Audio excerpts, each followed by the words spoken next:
Добре.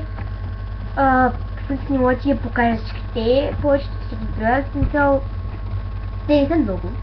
Значи, една от любимите ми по-точно сладки храни, освен сладоледа, обичам всякакъв вид сладолед.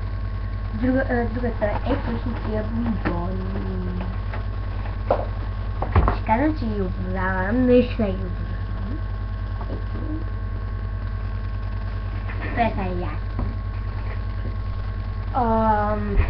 Другата е картоф. Мисля, че мога да ям всяко време картоф. Защото не е тук дали, ако трябва да ме лоши да попърсам, пак мога да ям картоф.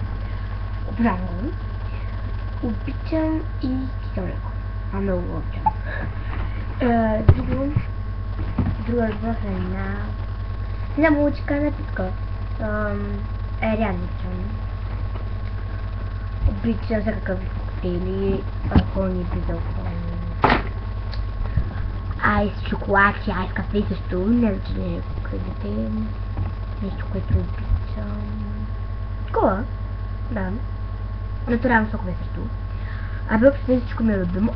И от храните също обичам пиле с картофи, мусака,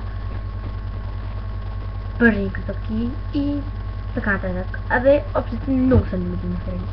И напитките и така нататък.